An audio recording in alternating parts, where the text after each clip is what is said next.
안녕하세요. 커피앤톡입니다. 오늘은 특별히 저희 스튜디오에 직접 사례자님을 모셔 인터뷰를 해보았습니다.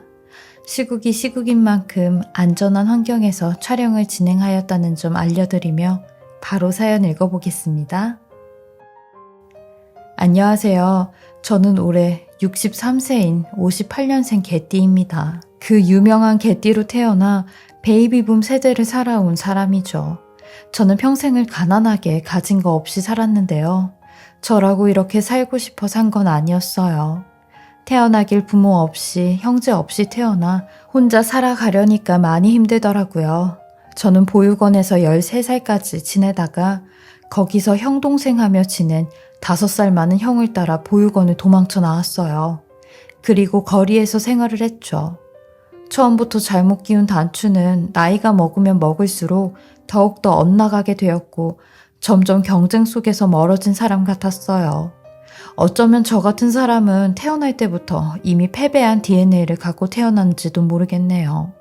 아무튼 저는 그 형을 따라 길거리에서 생활을 하며 구걸도 해보았고 신문도 돌려보았지만 이렇게 살 수는 없어 공장에서 일을 하게 되었어요.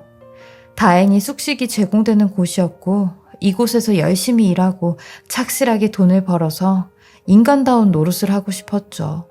제 기준 인간다운 노릇이 남들이 다 하는 결혼도 하고 아이를 낳아서 내 아이는 절대 나처럼 키우지 않겠다는 것이었죠.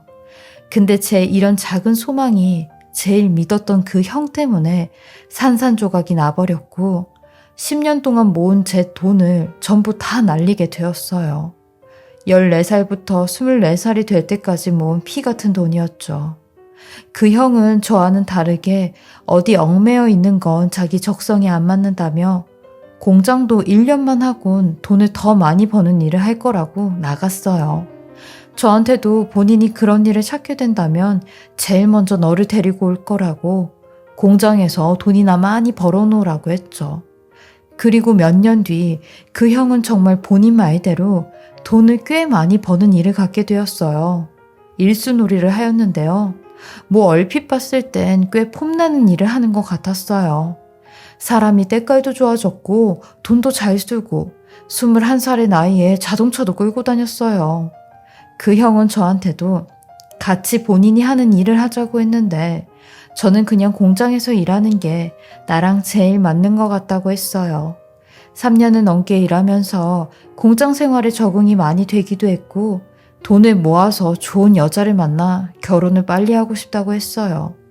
나는 그런 일을 할 만한 깜도 없다고 했죠. 그러니 그 형은 제 머리를 쓰다보며 알았다 짜샤. 나중에라도 형 도움 필요하면 언제라도 연락해라. 내가 너한테는 일자리 하나 마련해 줄 수 있으니까 라고 했죠. 저는 그런 형을 뒤로하고 한 달에 3만 원 정도 월급을 받으며 10년간 돈을 벌었고 24살에 결혼을 하고 싶은 여자를 만났습니다. 저와 처지가 비슷한 여자였는데 참 착한 여자였어요.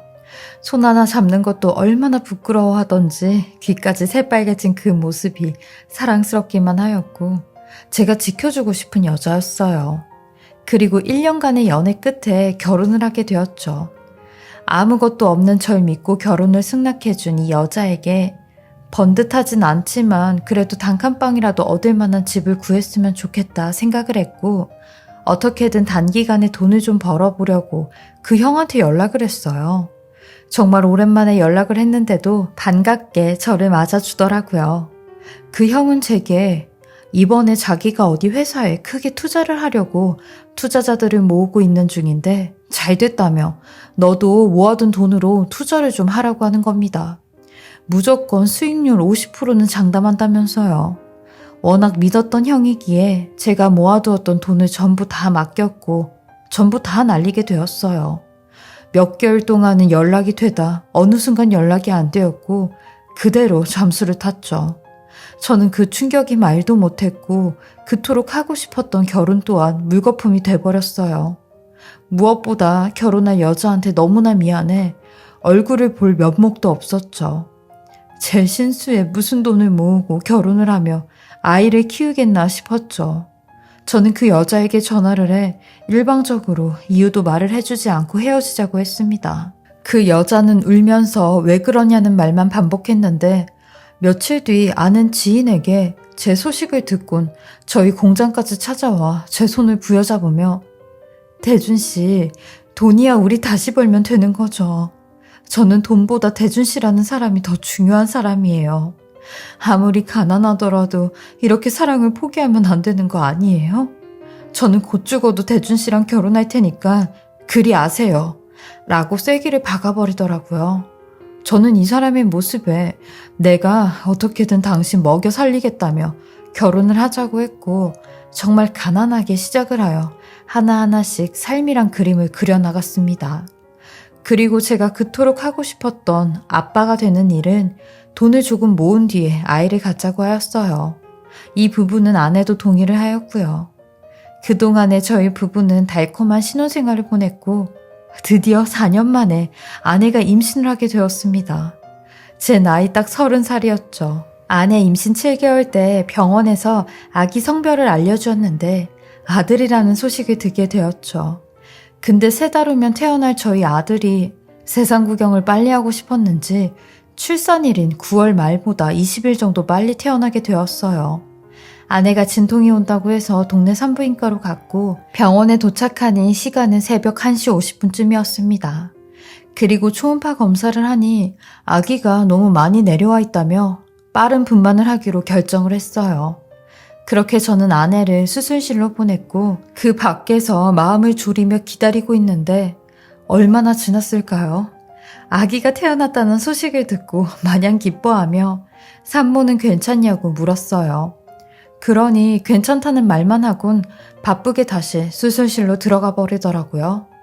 그때까지 저는 아내의 얼굴을 볼 수 없었고 아기가 미숙아라는 말밖에 들을 수 없었어요.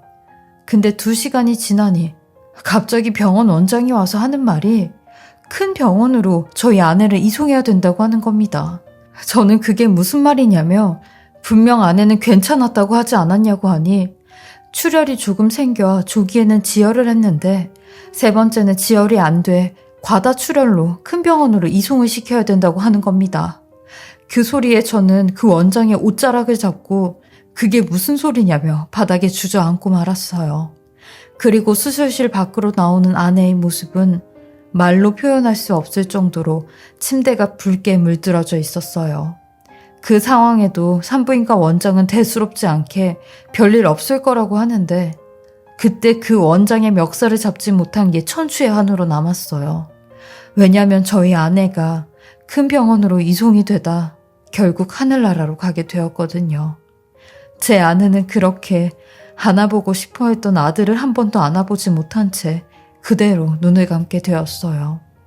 장모님은 그 충격으로 쓰러지게 되셨고 장인어른은 제 탓을 하며 너 같은 사람 만나서 내 딸이 뼈 빠지게 고생만 하다가 그렇게 간 거라고 우리 딸 살려내라고 하시는데 저는 그런 장모님과 장인어른 앞에서 고개만 숙인 채 맘 놓고 소리내어 울지도 못했습니다.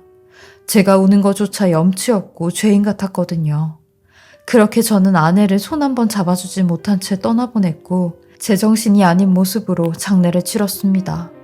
사실 아내가 저 세상에 갔다는 현실도 충분히 힘들었는데 그것보다 더 막막했던 건 아내 없이 혼자서 아들을 키워야 한다는 거였어요. 그냥 깜깜하기만 했죠. 애 기저귀는 어떻게 갈아야 하며 분유는 어떻게 먹여야 하는지 그리고 애가 차지러지게 울 때면 어떤 식으로 달래야 하는지 아무것도 몰랐으니까요. 저는 아내의 3일장을 마치고 포대기에 쌓여진 아들을 안고 집으로 왔는데 집에 오자마자 아들을 꽉 껴안고 집이 떠나갈 듯이 엉엉거리며 울었습니다. 아내와 이 조그만 아들에게 미안했는데 아내에게는 지켜주지 못한 것과 아들을 잘 돌봐주지 못할 것 같은 마음에 미안했고 아들에게는 엄마를 잃게 한 것과 곧 있으면 이별을 해야 될 것 같다는 마음에 미안했어요. 왜냐면 아들을 보육원에 맡기려고 했거든요. 이런 형편에 애를 혼자서 키우는 건 염두가 안 났어요.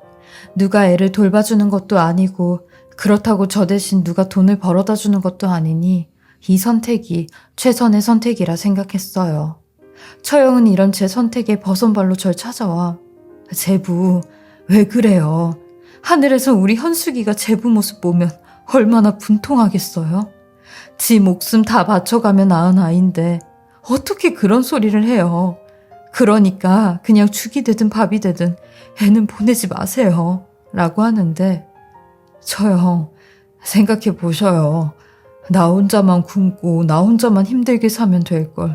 아무 잘못 없는 내 아들까지 굶기는 건 말도 안 되는 거 아니냐고요.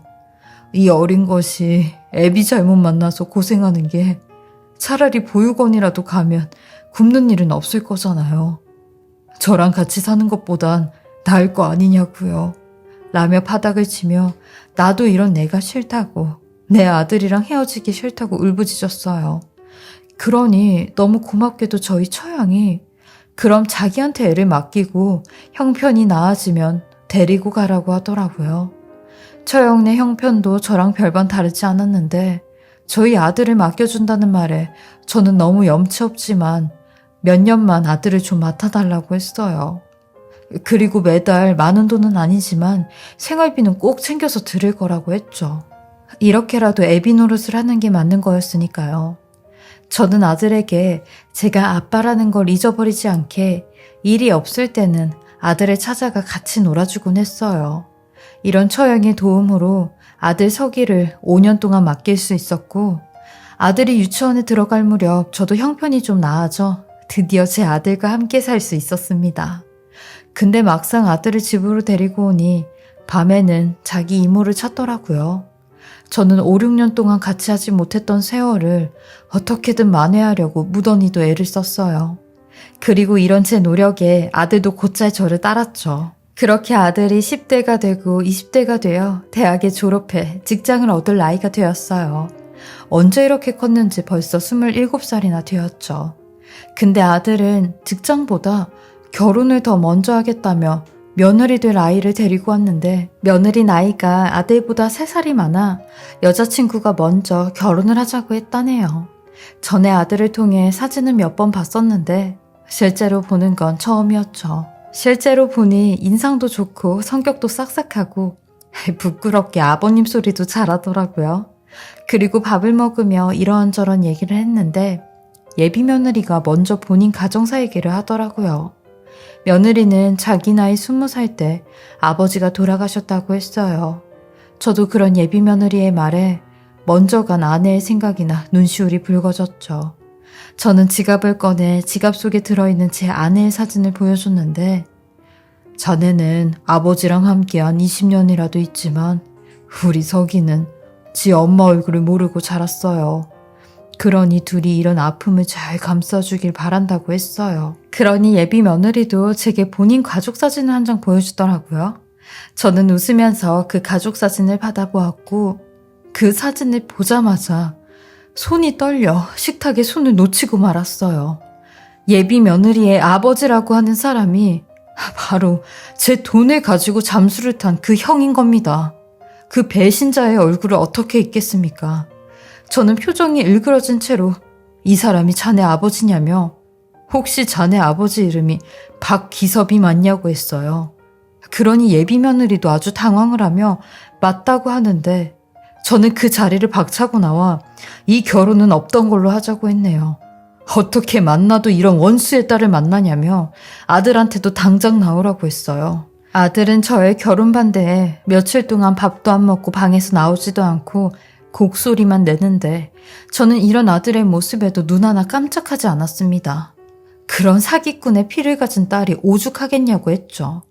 아들이 집 밖에도 나가지 않으니 며느리 될 뻔한 애가 저희 집까지 찾아와 아버지는 돌아가신 지 이미 10년이나 됐는데 한 번만 눈 감아주시면 안 되겠냐며 저를 설득하는데 그 말에 험한 소리 듣기 전에 당장 나가라고 문전박대를 했네요. 그리고 몇 달이 지나 아들과 예비 며느리의 시위가 잠잠해졌고 아들도 저랑 말은 하진 않았지만 취직 준비를 다시 하는 것 같았어요. 근데 이렇게 믿었던 아들이 세상에 예비 며느리를 임신시켜 제 앞에 데리고 온 겁니다. 이래도 결혼 허락을 하지 않을 거냐면서요. 저는 아들의 배신에 혈압까지 올라 뒷목을 잡았고 하나밖에 없는 자식놈이 아버지 뒤통수를 치냐며 나가라고 너는 이제 내 자식도 아니라고 호통을 쳤어요. 그리고 며느리에게 비수가 담긴 말을 잔뜩 내뱉었죠.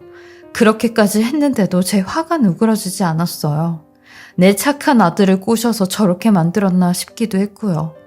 아들은 간혹가다 제게 손자 사진이라며 사진을 보내주곤 했는데 보고도 답장을 하지 않았죠.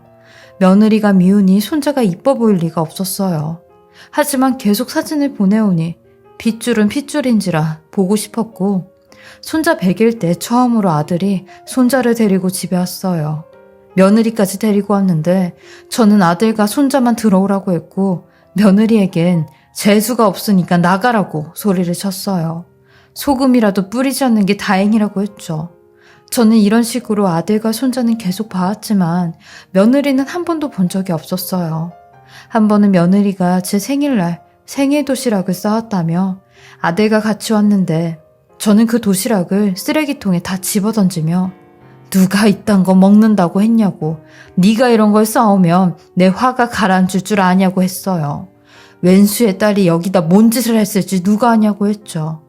내가 네 아버지 생각만 하면 자다가도 잠이 깨는 사람이라고. 네 아버지 때문에 내가 얼마나 고통 속에 살았는지 아냐고 했어요. 너나 네 아버지는 죽어서도 그 죗값을 못 갚는다고 했죠.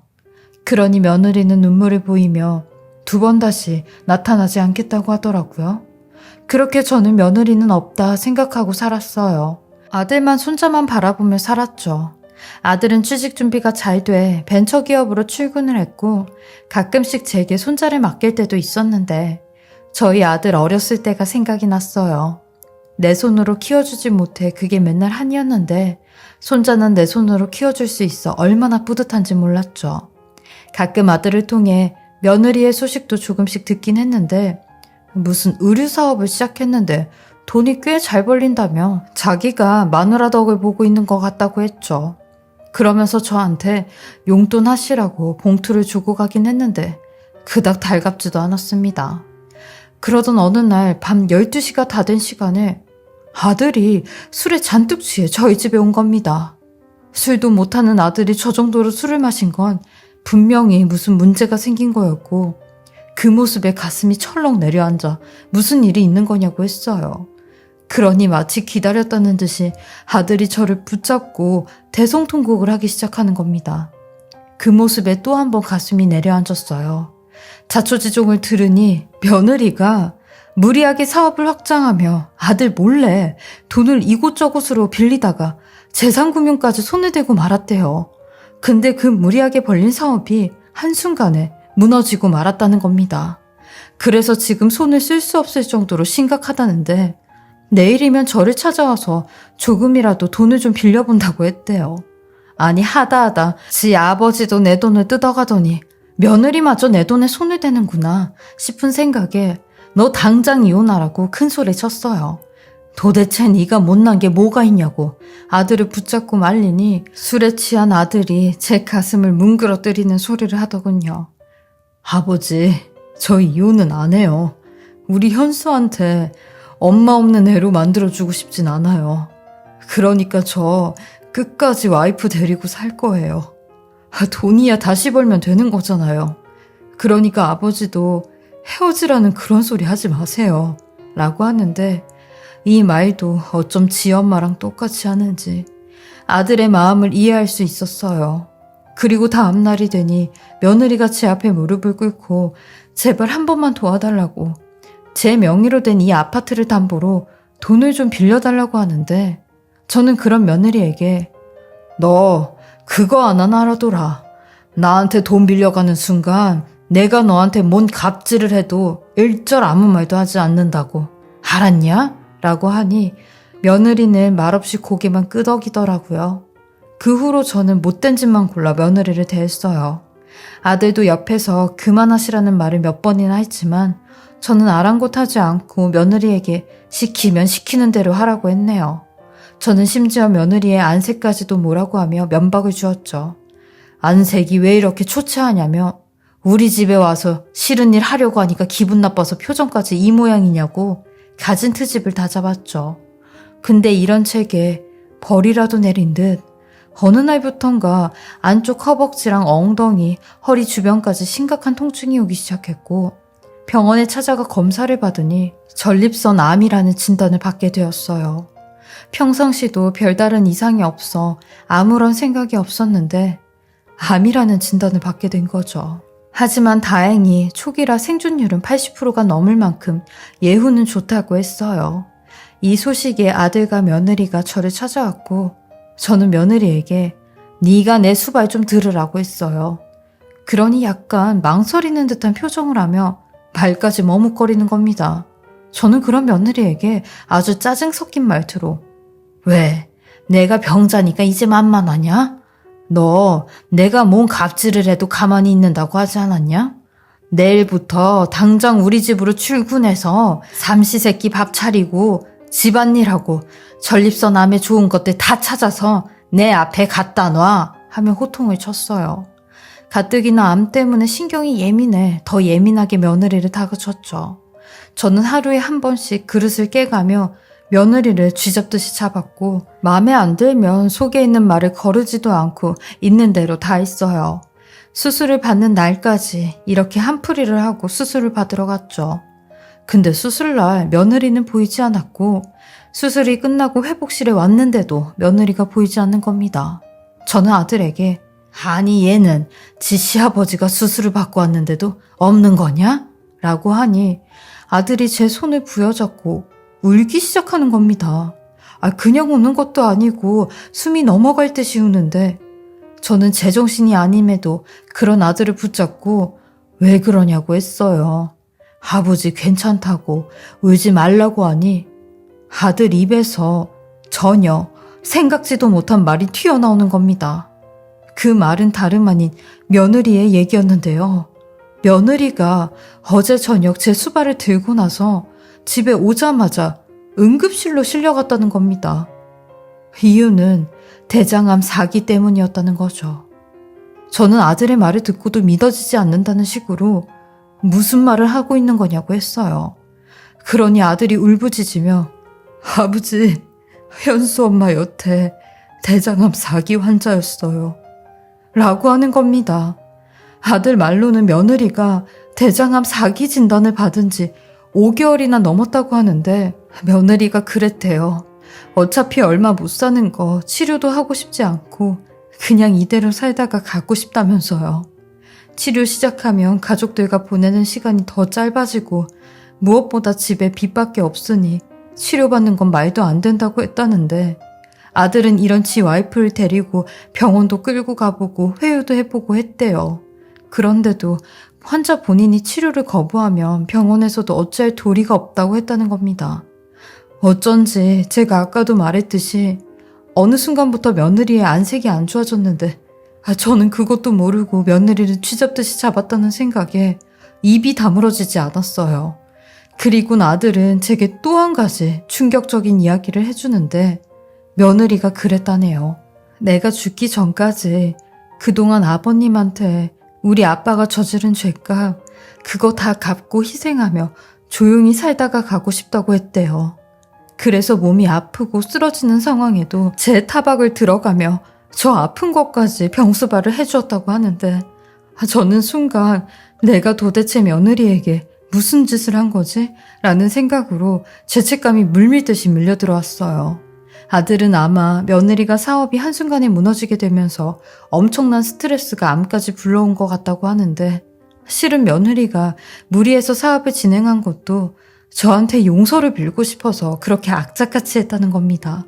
지 아버지가 저한테 사기친 돈과 제 가슴에 대못 박으며 혼전 임신한 것까지 저한테 용서를 빌려면 자기가 떳떳해야 된다고 그때까지 제 얼굴을 보지 못하더라도 열심히 살 거라고 했다는데 결국엔 또다시 제게 실망을 주고 말았다며 자책을 엄청나게 했대요. 그러니 자기가 마지막으로라도 아버님께 희생하는 게 도리고 이치라고 했다는데 그 말을 듣는데 제가 정말 며느리한테 몹쓸 짓을 했구나라는 생각에 가슴을 주먹으로 내리쳤어요.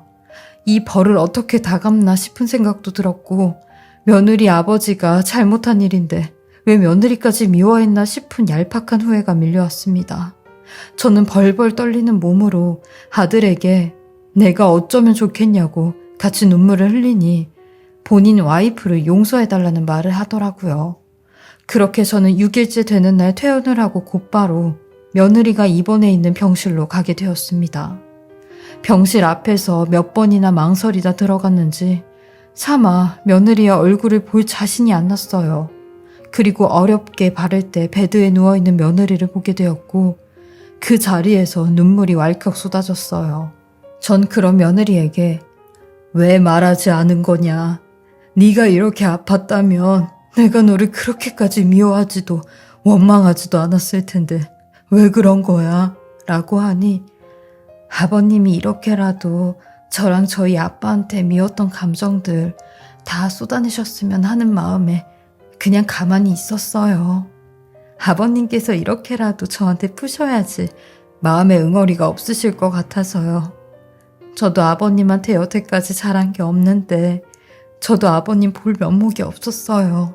하는 말에 저희 셋은 목 놓아 말없이 흐느꼈습니다. 며느리는 제게 손을 내밀며 아버님, 저희 아빠 대신 제가 이렇게 용서를 빌게요.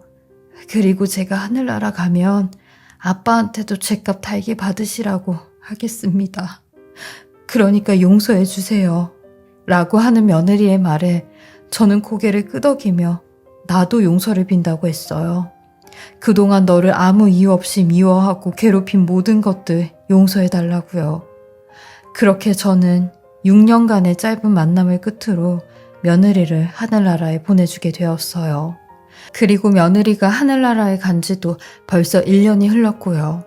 모든 걸 돌려놓고 싶지만 이미 많이 늦어버린 지금 저는 땅을 치고 후회를 하고 있는 중입니다. 그리고 며느리의 마지막 부탁대로 저는 손주를 잘 보살피고 있는데요. 요 며칠 전엔 손자가 하늘을 보며 그런 말을 하더라고요. 엄마, 현수 보고 싶으면 언제라도 하늘나라에서 비행기 타고 와야 돼요. 라고요. 아직 어린 손자는 지 엄마가 미국이나 유럽이라도 간 것처럼 하늘나라에 갔다고 믿고 있었어요. 제가 옛날에 아들에게 지 엄마의 소천을 얘기해 준 것처럼 언젠가는 이 어린 손자에게도 며느리의 소천을 얘기해 줄 날이 올 텐데 마음의 준비를 하고 있어야겠다는 생각이 듭니다. 가끔씩 며느리가 그립고 보고 싶을 때가 있어요. 시아버지 사랑은 며느리라고들 하던데 저는 그러지 못했네요. 평생을 사죄하는 마음으로 살아야겠다는 생각뿐입니다. 오늘 저를 초대해 주신 커피앤톡 관계자님과 편안한 인터뷰 진행에 감사드리며 제 이야기 들어주신 모든 분들에게도 감사드립니다. 지금까지 커피앤톡이었습니다. 오늘도 제 채널을 봐주셔서 감사합니다. 저는 다음 영상으로도 찾아뵙겠습니다.